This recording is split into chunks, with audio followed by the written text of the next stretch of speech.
Welcome back people to the Arora IAS channel. The series on ethics, integrity, aptitude is continued with the part 2 of probity in governance with the chapter name information sharing and transparency in government. So what is information sharing? You have as a public servant, you have some data regarding the kind of tendering process is going on in the government, or the kind of contracts you're awarding to the people, or the kind of mechanisms you apply for the day-to-day release of the funds from your organization, from the government side, through the ministries you're working under.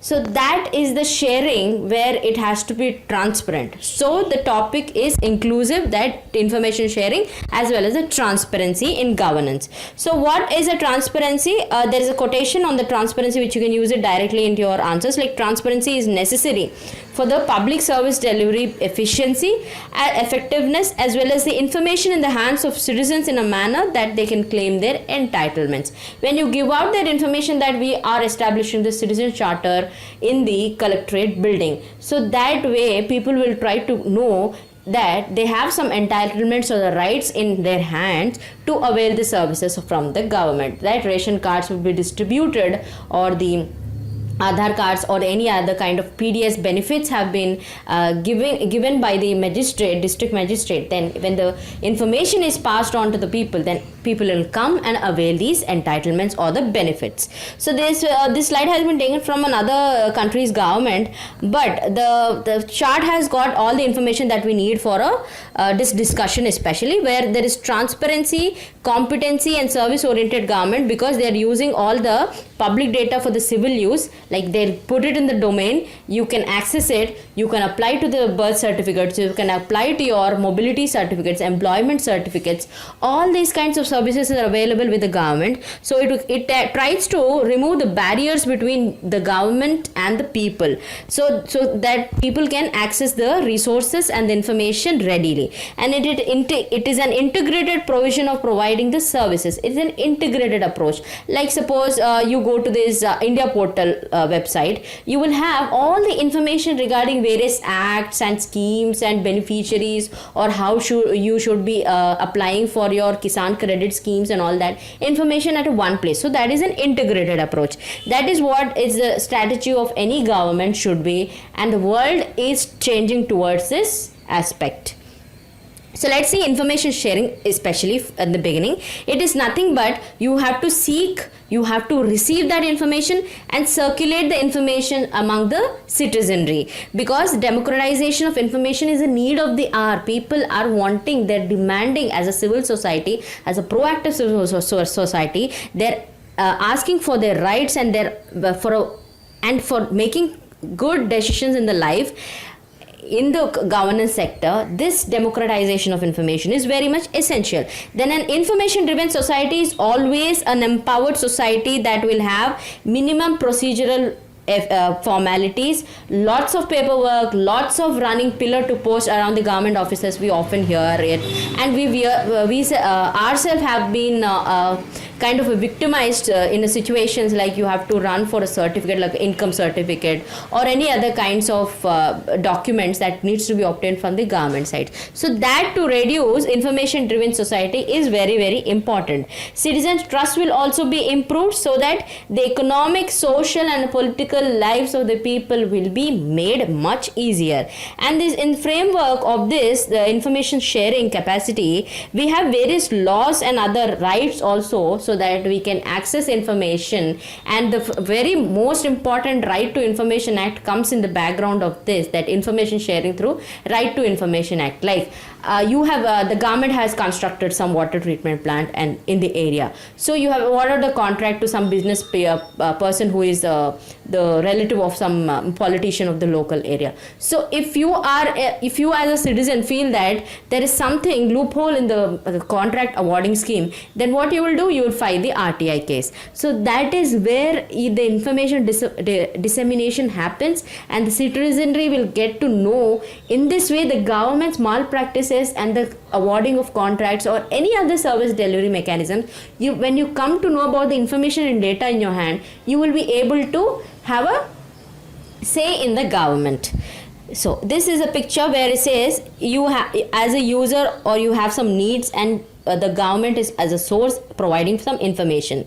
So you get the information, you will be satisfied or dissatisfied. If you are satisfied, you will avail the services and just leave the matter at that place. If you are dissatisfied, you will go to the other grievance redressal mechanisms. You will go to the Lok Adalats, you will go to the other mechanisms of where you can complain against some mishappening going on. So, and thereby you will take some action or ethical decisions in their life. So why is information sharing and transparency an important goal of any governance? Because good governance are based on some pillars.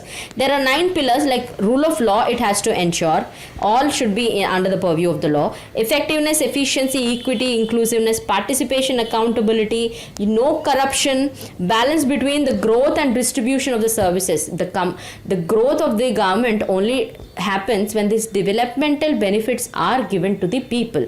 So that is where these all 9 points will define why information sharing and transparency in governance is an important thing. So a little small definition on transparency is nothing but a criteria or a system where the decision making is openly made in a public manner. You are a part of it. Whenever you have this information, you will be owned into the organization, or you will be owned into a system when you have the information or access to all the data existing in that environment, right? So that is where transparency comes in. So the small chart which represent like government, it is provide like municipality, we have police, courts and everything. What kind of services are they providing? One is that online information, application forms, health and well-being. There are like travel and transport, disabled people benefits and employment. So what a citizen, as citizen, what are your rights and what are your duties? As a taxpayer, voter, student, rural or senior people, you avail these services. That is where information sharing and transparency in the middle portion has to be ensured.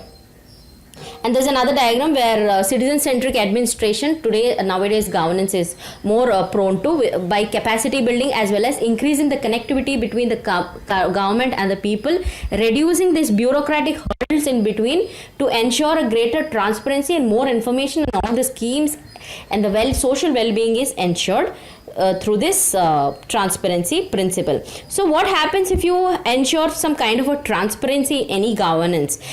So what is that? Why is it called minimum government and maximum governance? Because that is where you expose the counterproductive inhibiting rules wherever the contracts have been awarded in a illegal manner, or the intended beneficiaries, the DBT transfers have not been done properly, or the Kisan credit schemes, the helpline is not at all working at any point of time. So all these kinds of loopholes, when there is transparency in the government, can be just put it out and resolved. Then it is a more careful utilization of public funds before public exchequer has to be judiciously, and resources are limited, and the demand is huge, so a balance should be established between them. Public servants also, you have, as a public servant, they have to make a very rational and a very objective, not having some subjectivity in the mind that I have to only deliver it to this area because after I retire I want to join politics in particular party and I will favor all my policies towards them.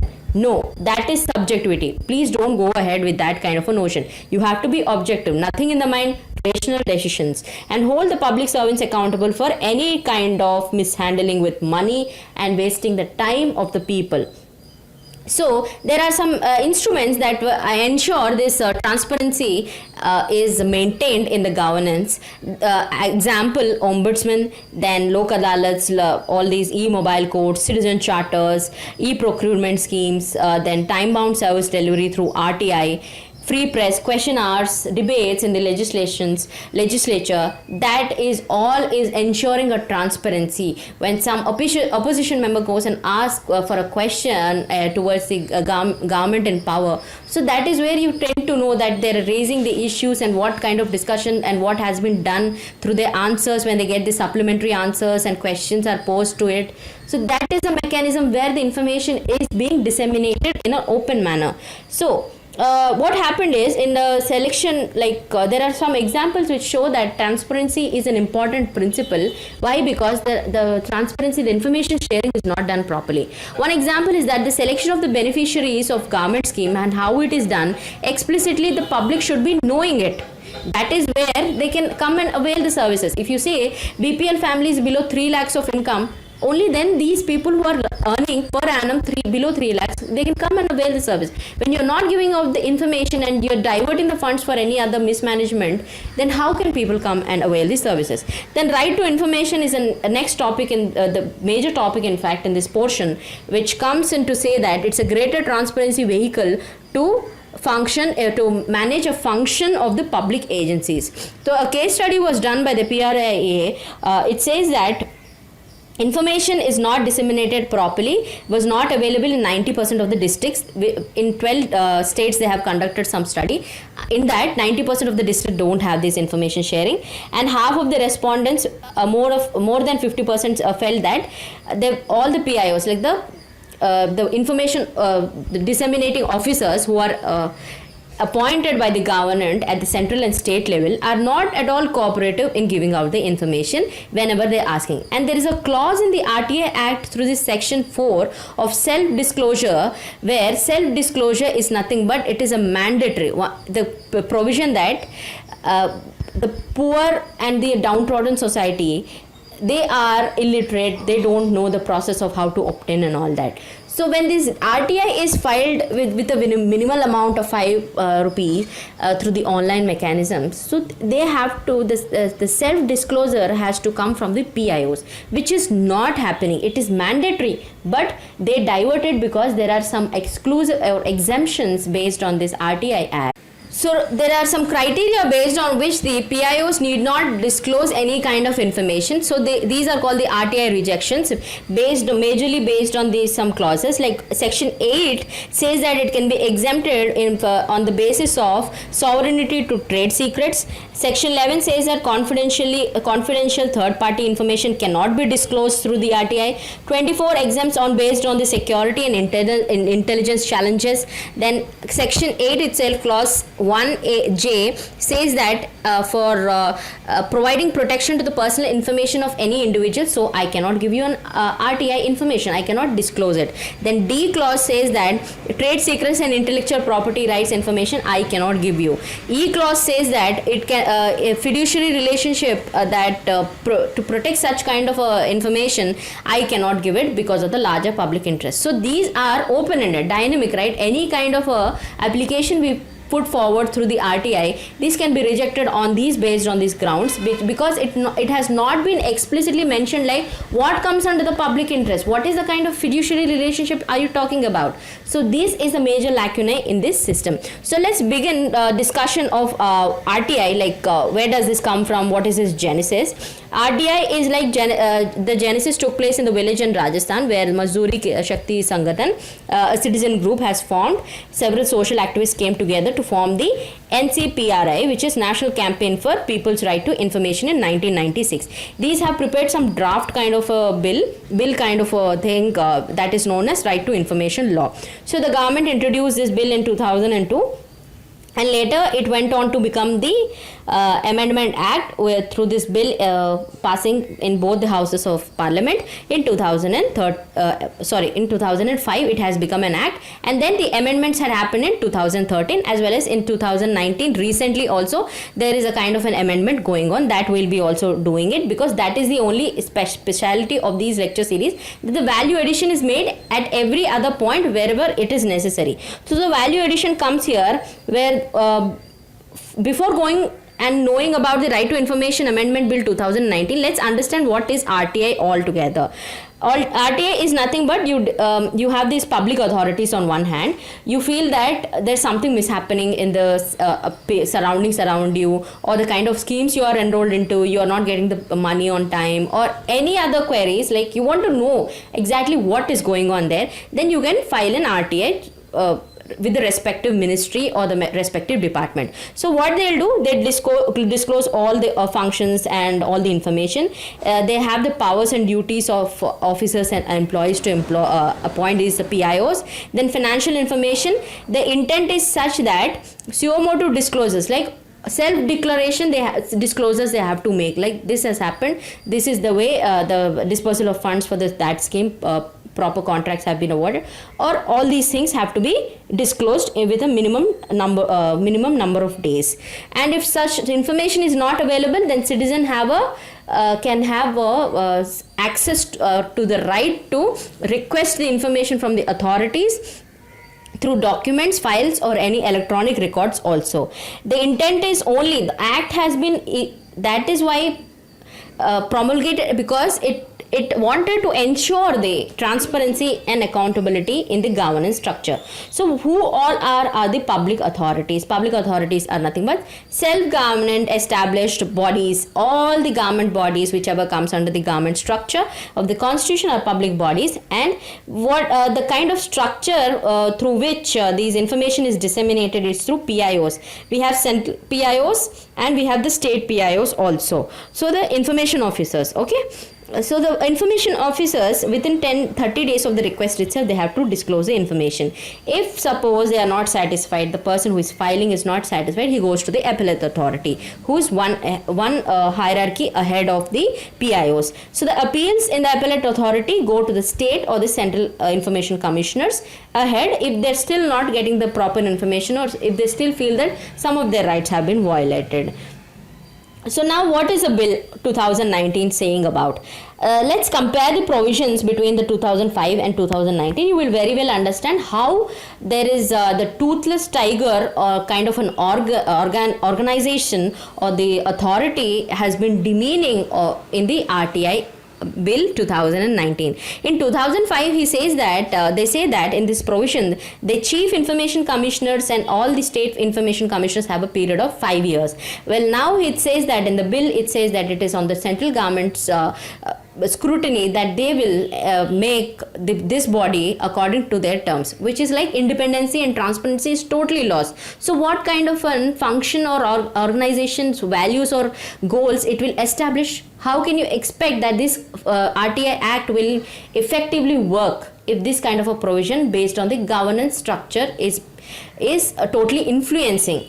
And the next provision also says that the salary provisions also, before the provision before the today's amendment, the provisions were like the salary will be paid in equivalent to the election commissioner. But now the provisions are like the central government will decide. It is under their scrutiny that if they want to increase or decrease, they can do it. This way, what happens is the autonomy of the organization, autonomy of the act itself is reduced, because these people who are working for the RTI, like PIOs and the state at the state and central level, will come under the government's influence, such that the RTI, the people who file the RTI, most of them being the social activists, whenever they file, they will not get any kind of information based on the exemptions. They will state some of the exemption and just rule out the appeal. So that way the transparency breaks down the trust between the government and the people, and they will subdue all the public interests over their personal interests or political vendetta. The third one is also related to the salary. Reductions in the salary will totally be based in the hands of the central government. So this is a very grave injustice being done to this act. This act cannot no more function if these kind of provisions will demean its autonomy. So that is RTI rejections. We've already seen what kind of exemption. So what needs to be done to improve this RTI? One is enhance the accountability and clarity, like give its autonomy back. In fact, we have to strengthen its autonomy, just like the Human Rights Commission, like give them more powers, like to even penalize somebody or call them to the court and ask them the information. So something of these kind of a mechanism can only strengthen the transparency in the governance to establish the maximum governance and minimum government. But it's just the opposite that is happening with these amendment bills. So next is the responsibility of the government. Whichever government is in power, it is its responsibility that the rights in the act are properly managed with. The convenience of filing the request have to be improved. People have to be more aware, like whichever language they want, they can come and file the RTI through the online at their workplace itself. And improving the efficiencies also is one of the important component for the information commissioners, because they have to feel, see why this topic has been included in this probity and governance, especially in the ethics component. These information commissioners, they know what they have to do in information dissemination, but what is lacking is the ethical kind of a content in their mind, that they don't have these ethical values, that somebody is asking for the information, let us be transparent in our work, let us expose or blow a whistle whenever the mishappenings in the government is occurring. But this is not there. That is why this portion has been added into the ethics integrity aptitude. Otherwise this portion was very well managed with the paper, GS paper 2, which is a general studies, but this is ethical. There is an ethical angle coming from the RTI. In the working of the RTI, the ethical angle will only come when the PIOs get their efficiency improving. That is where it's one of the controls to ensure that information is provided to all the common citizens, and we have to have a third party audit, just like the social audit. Do the audit even for the RTI, like per year, what is going on, like how many files have been coming up, and how many appeals have been made, how many have been solved or resolved or pending. So all this kind of an audit, when mechanism of audit comes in, it will have a deterrent effect on the government, that they have to do something to increase the autonomy, or and then they have to themselves also come out with some transparent measures. So the conclusion, you can end it this series with information sharing and transparency are vital components. So for every citizen, information is important for the governance of the society. Thus, citizen to information, greater responsiveness of the government through transparency and accountability is ensured, and transparency with participation of all the people by providing the public service values is the need of the hour. So this is what you can end it with. And I have a question